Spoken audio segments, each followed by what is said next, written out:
Okay, hello guys, I'm Philip from Con Music and we're here with guys from While She Sleeps. What up? What's up? So how are you guys doing?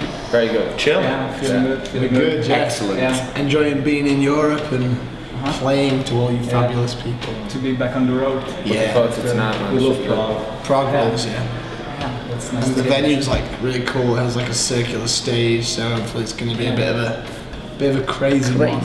Yeah, you like the crowds in here. Every time I played, it's been just batshit. So. Yeah, we've like never had a bad show in Prague. No, it's that fourth. Is it? Fourth? Let's hope we don't have one today. Might have been more.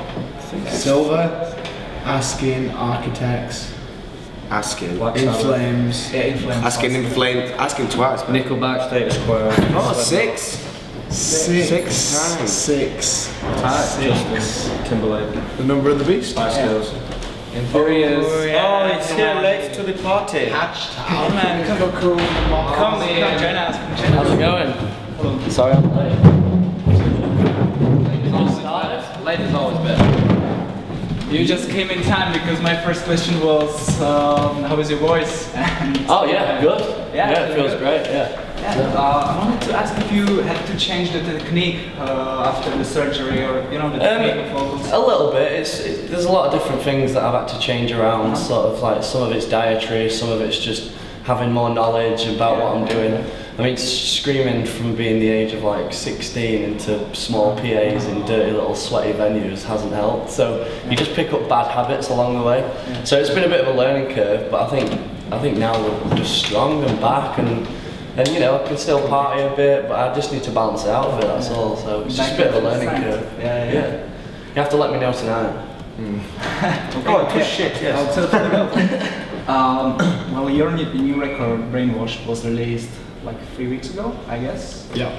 How do you feel about it? Do you feeling satisfied with it? Good, yeah. It's nice to get it out. It's a record that sort of took quite a long time to write and record, and the whole process was like different to the normal sort of album recording process. Staggered over so long. I'm still getting used to people hearing the tracks. I'm like, how do you know that track? Do you know what I mean? 'Cause we've had it for so long. It's a nice relief, really. Yeah, we're letting it go, so it's wicked. Yeah, as much as it's nice to like have it out, it's nice to kind of shut the chapter in a way on the fact that we've had the music for so long. Waiting to get it out. You know, me and Matt had to do vocals sort of almost all over the world to sort of bring it together, because my throat was playing up and like I needed to have a second surgery and stuff. So it was a bit of like the whole thing was a roller coaster for us all, and it's nice to finally have it stamped and like sent out, and people seem to be receiving it really well. So like we're stoked on it. Yeah, that was my next question. How do you feel? How do the people respond to the new song? Yeah, it's awesome. We haven't had anyone like say anything like negative about the record, and we really like it. And like that was kind of the thing. We thought we're proud of the record and we love it, but there's always a part of you that thinks, is this just all in my head that I love this record, or is everyone going to feel the same way about it? So like, and we've had like nothing but positive feedback from it, so it's really fucking cool. So when the saints go marching in, they won't be singing for your sins. They just hope to hell you've learned something, living and breathing.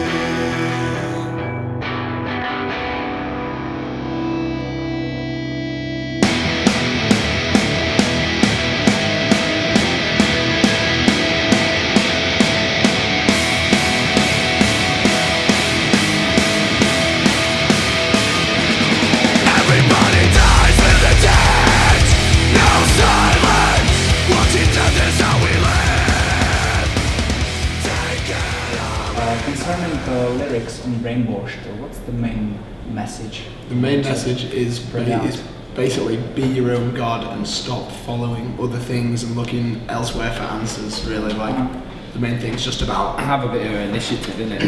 Be aware of. Yeah, it's like it's so easy in the world we live in to just have everything kind of decided for you. Just like the band you're supposed to like, the way you're supposed to look, like who you're supposed to sort of aspire to, and all we're trying to do is just say to people, like take a step back from that and just be conscious that it's super easy to fall into the mainstream path and just do it that way, but that might not be the thing that makes you happy. Do you know what I mean? You should like follow you, and however you feel, whatever makes you happy, that's what you should do and you should pursue. We're definitely conditioned to like follow the mainstream path from birth though, like just everything that's all around us all the time telling us what to do, and you go to school and you've got to follow a certain path and achieve a certain goal, and then that takes you all the way through to your job, and then I think you get to a certain point where you're just like, what am I doing?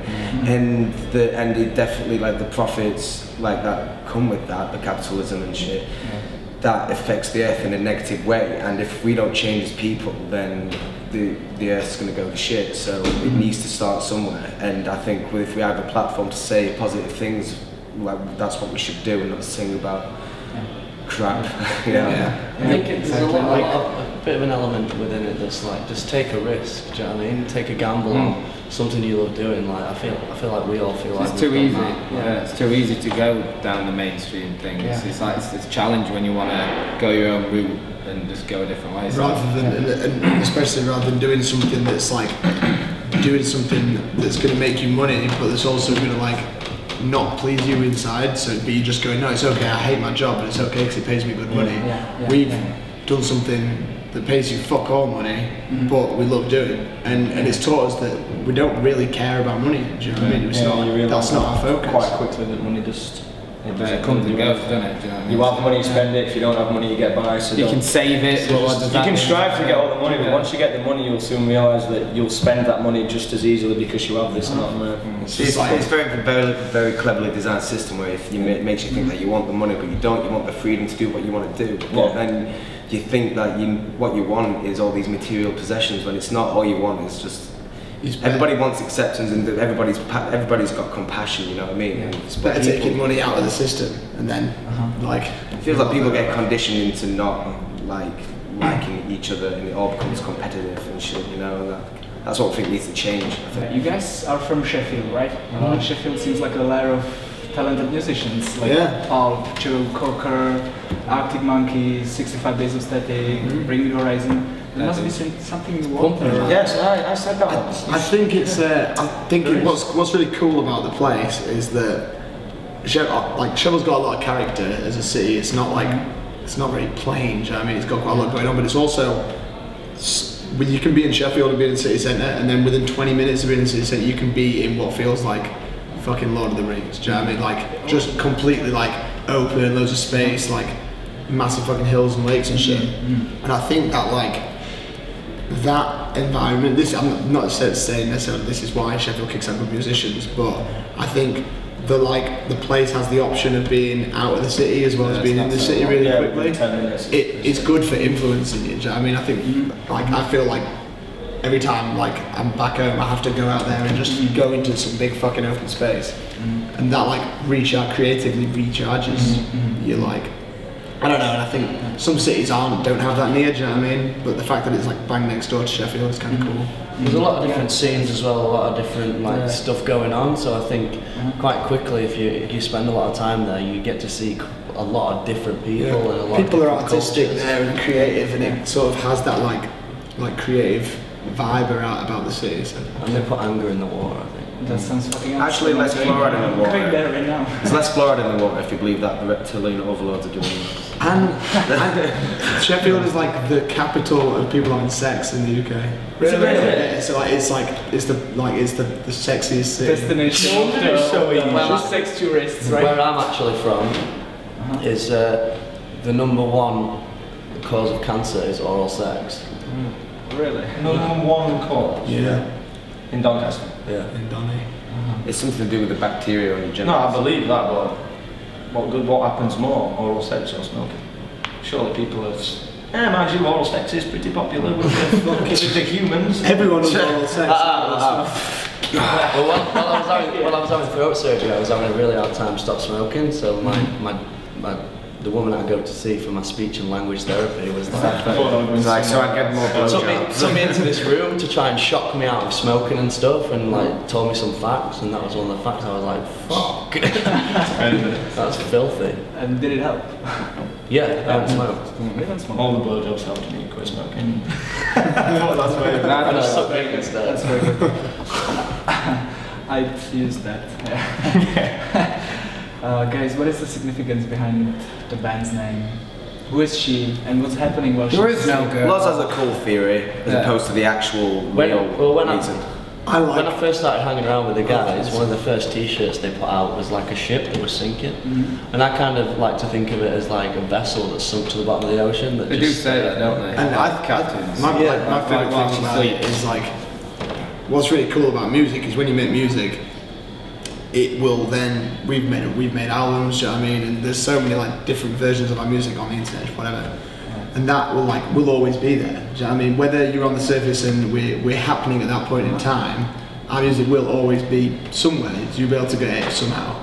And I think that's like the kind of like the cool relevance with the boat. Like if a boat sinks, it's still there. It's just not on the surface anymore. You can't see it, but it's kind of still there. And I like to think that's like. It's like the captain say when the ship was down while she sleeps. Yeah. So it's kind of cool. Yeah. Vessel sleeping. And you got it. It was out of a magazine or something. Yeah, it's like just this guy. Some like fucking silly like 16-year-old idea. I think we need to start like not mentioning the idea anymore because that would just sounded so cool. Yeah, I've been starting to say that in interviews now.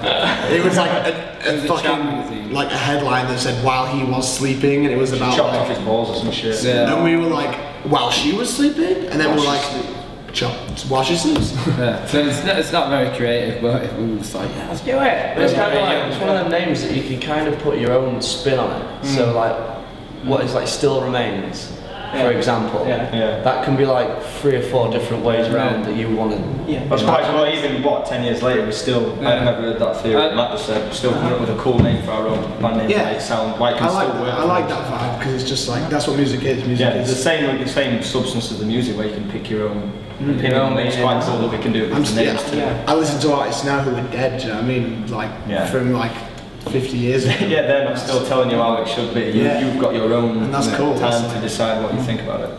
Yeah. Guys, what is next for you when you finish the European tour? You're going to some festivals? More fucking tour. We're basically on tour for like all of this year. Really? We're not home for more than like 10 days at a time before like Christmas. It's crazy. Well, I've seen the schedule for this tour and you're touring every day, no day off. Yeah, we have a few days off, and then after this tour we like have a bit of time at home, then we do like a festival run, and we do like some festivals in the UK, and then we do Warped Tour in America. Oh yeah, that's pretty cool. And then we sort of come off that and we're going over to like Asia, doing some stuff in Southeast Asia, which is like really exciting for us to go and play in sort of a new part of the world, and then maybe come back to Europe. We'll see. Yeah, we'll be stoked about that. Yeah. Europe's the best. It's my favourite place. Yeah. It's a nice place. Good people, good food, good shows. Like it's good. Yeah. Good. It's good. Okay, guys, thank you very much for the interview. Thank you very much. Thanks for watching. We're watching Sleeps. You're watching Core Music.